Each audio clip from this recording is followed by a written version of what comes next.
Welcome, foolish mortals, to another episode of the HitchHiking Host Show. We are your ghost hosts, Wes and Jenn. And as you can see by the Santa Claus hats on our head, this is our Christmas episode. Or should I say, holiday episode. Christmas. With celebrating all holidays, but mostly Christmas. Tribute to all holidays. I'm Sam the Eagle, yes. As they say, it's beginning to look a lot like Christmas, or as some people say, it's starting to look a lot like Christmas if you Google certain things.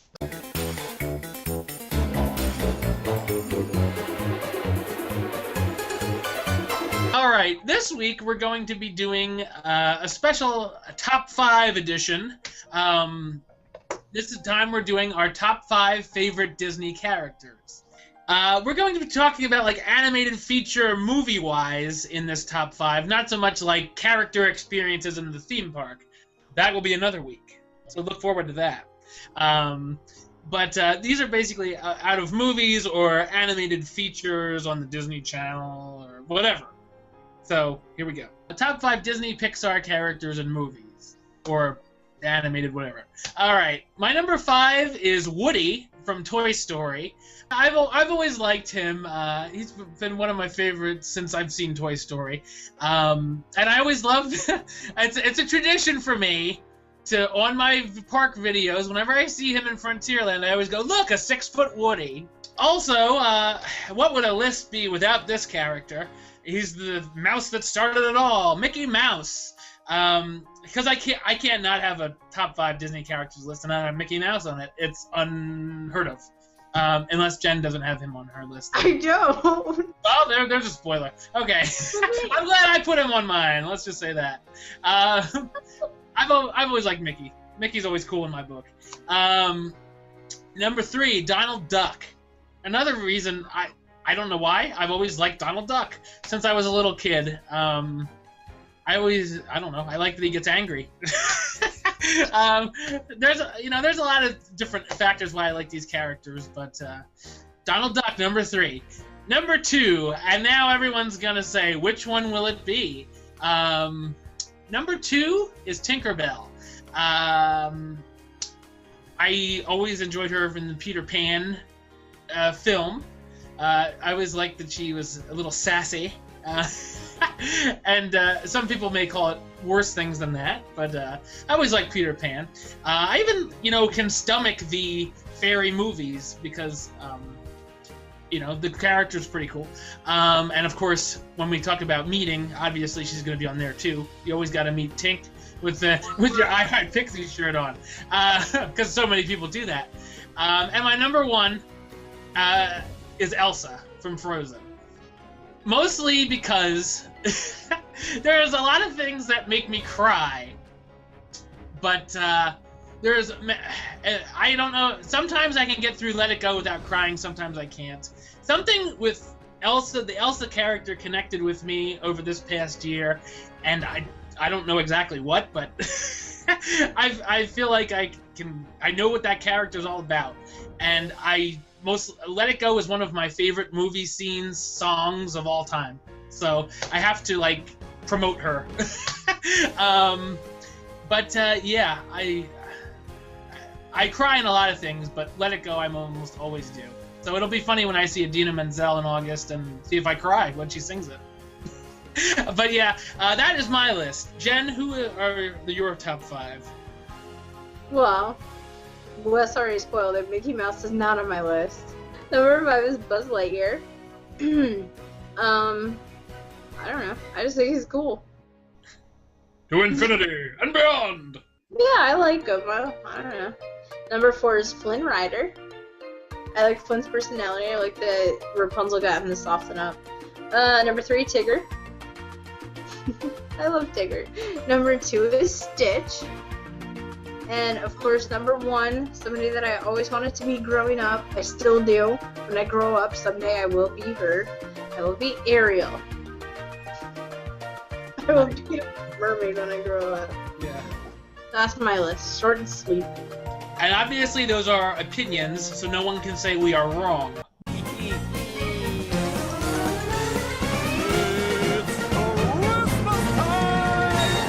Okay, now we're going to talk about another Christmas topic that is very popular among the holidays.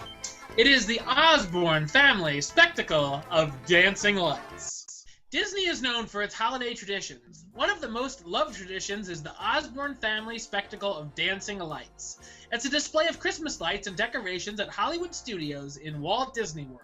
What was started by an Arkansas businessman as a gift to his 6-year-old daughter has now become one of the most popular attractions during the park's holiday season. Jennings and Mitzi Osborne founded the Arkansas Research Medical Testing Center in Little Rock, Arkansas in 1968. The success of the center allowed the Osbornes to purchase a large estate in the middle of the town in 1976. In 1980, they welcomed a daughter, Allison Brienne, also known as Breezy. In 1986, she asked her father if they could decorate their home in lights. Of course, Osborne agreed, as he strung 1,000 lights around their home. As Osborne would later recall, each year after that, it got bigger and bigger. Eventually, the family purchased the 2 properties adjacent to his own and extended the display into them. Remote! By 1993, the display had grown to include over 3 million lights, as well as an illuminated globe which marked Little Rock and Bethlehem.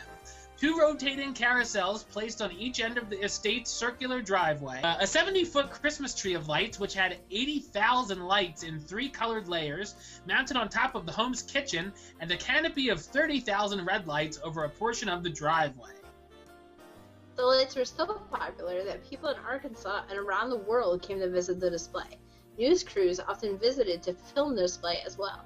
The Osborne house was located on one of the busiest streets in Little Rock, which of course led to lots of complaints caused by severe traffic issues.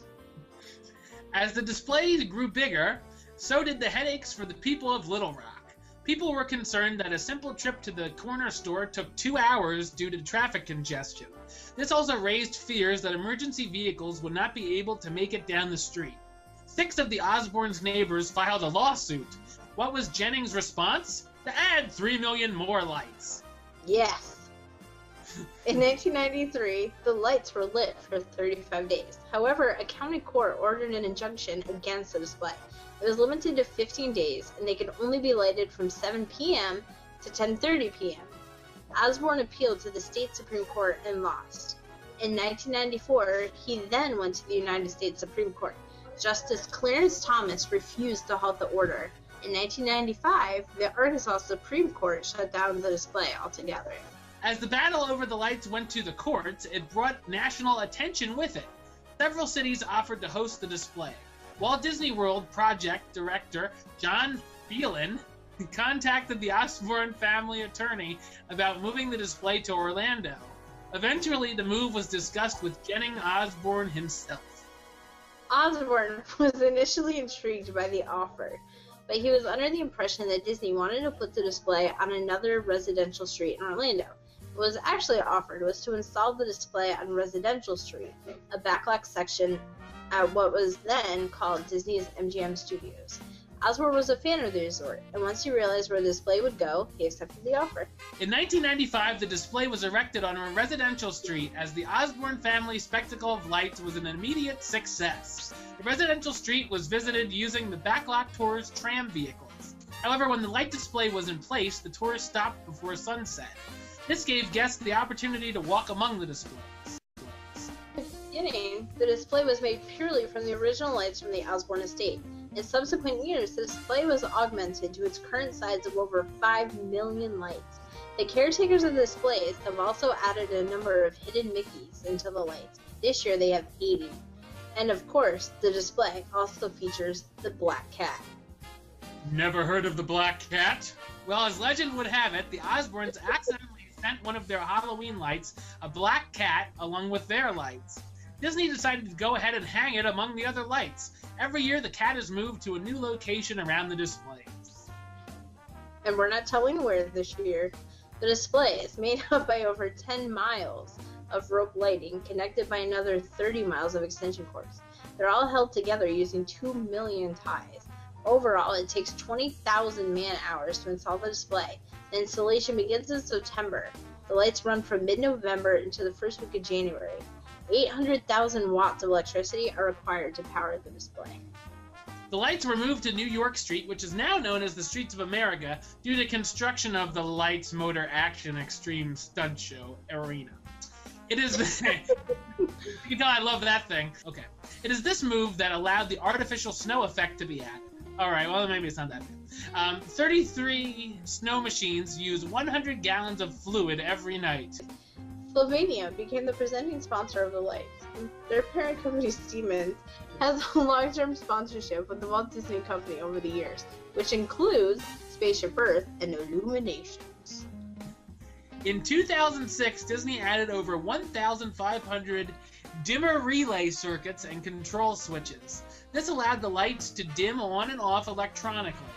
The relays were choreographed to a musical score, and the name was officially the Osborne Family Spectacle of Dancing Lights. Ooh. The display was given a major overhaul in 2011. The lights were swapped out for LED lights. The lighting control was updated to a state-of-the-art entertainment lighting system. This used light control boards from the company Lightorama.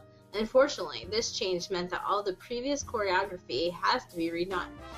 While they were working on the update, the production team decided to change a major element on the display: the canopy. Previously, the canopy was all red and separated into 8 circuits, 4 on each side. Now, each light has 3 completely controllable LEDs, red, green, and blue, which gives the canopy a more animated video-like appearance. The canopy has 21,600 pixels, which makes it capable of over 16 million colors. New this year to the lights display is a reserved viewing area of the lights as part of a Frozen Holiday Premium package. The lights have embodied many different manifestations over the years. Currently, whenever a choreographed song is played, the lights through the streets of America will dance to the music. After each performance, the lights will remain steady for about 7 minutes before dancing again to another holiday selection. Narrating the display are fictional characters named Arnie and Annie, who present weather reports and news updates from the fictional radio station WJBO. The letters are a tribute to the late Jennings Osborne. The broadcasts also feature visits from Disney characters. The lights will cycle every 40 to 60 minutes or so. Each night is also a different show from the next, as the selections will vary. So go ahead, Wes, do tell me your opinions on the show. Okay, it's going to be short and sweet.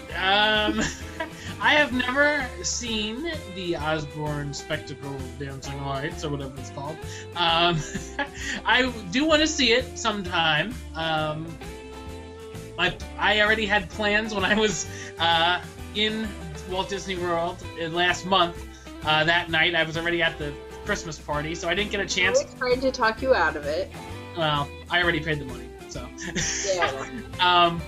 I thought maybe it would be a little earlier, but no, it was not. So I'm sure I'll get to see it sometime in my life. But I just haven't yet. I've seen pictures, and I like what I see.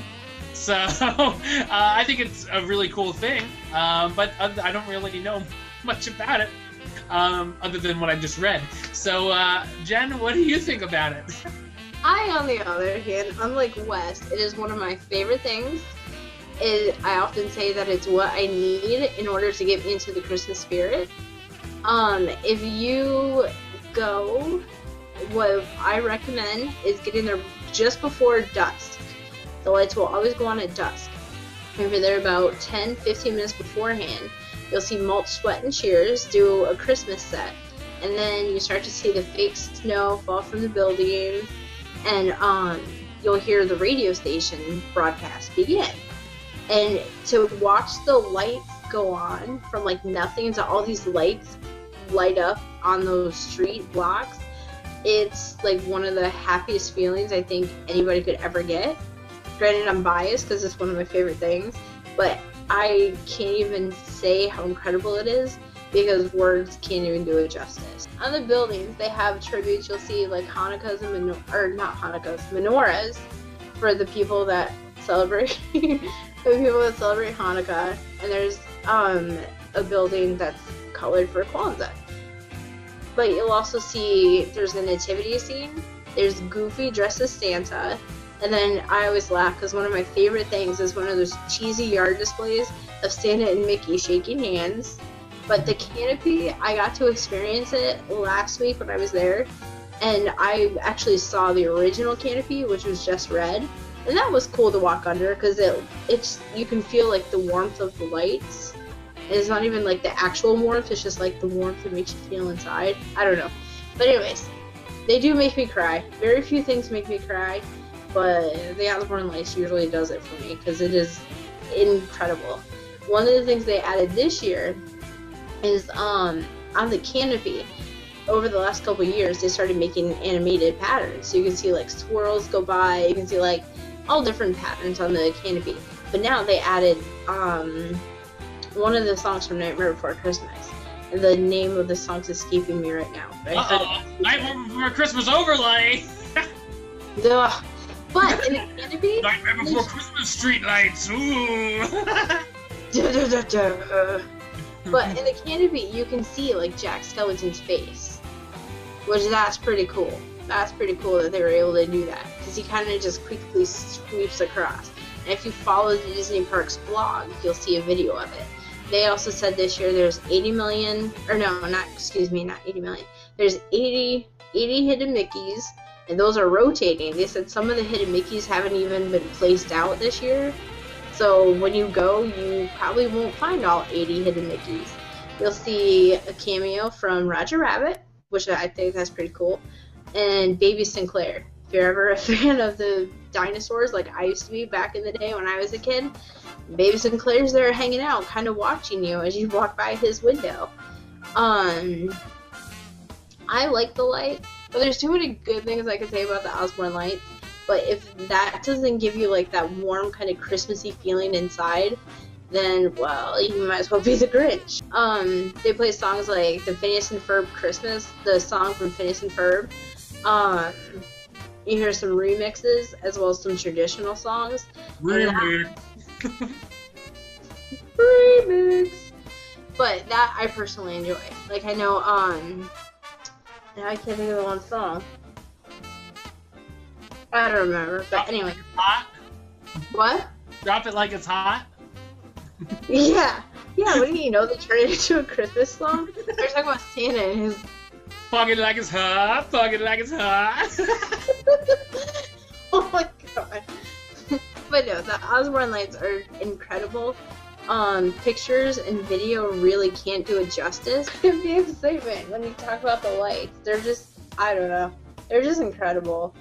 And I feel I am one of the lucky few that go to Disney a lot.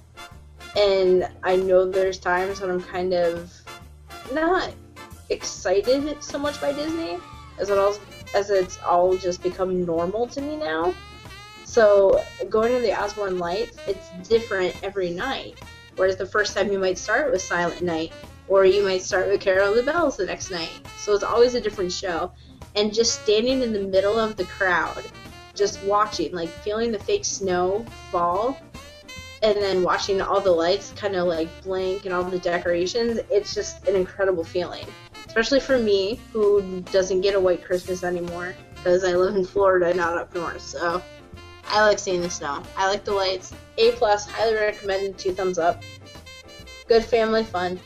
Well, that's all the time we've got for this episode. We want to say Merry Christmas to all of those out there who celebrate it. Happy holidays. And Happy Hanukkah. Yes, and Kwanzaa. Jen, why don't you tell everybody where they can find you on the interwebs? You can find me on Twitter at JenMia83. And of course, you can follow our other hitchhiking host, Mandy, at Mandy Disney on Twitter, and her Flickr, Storybook Princess. As for me, you can follow me on Twitter at Wes A-List, and you can subscribe to me on YouTube, youtube.com/westside515. Also, for our hitchhiking host links, our Twitter is at HitchHostShow. Follow us on there. Like our Facebook page, facebook.com/HitchHostShow. Check us out on Instagram at HitchHostShow. And you can subscribe right here on YouTube, youtube.com/HitchHostShow. Until next time, don't forget to... Hurry back. Hurry back. Be sure to bring your Santa Claus sack. For the next episode... Be sure to bring your death certificate. Merry Christmas!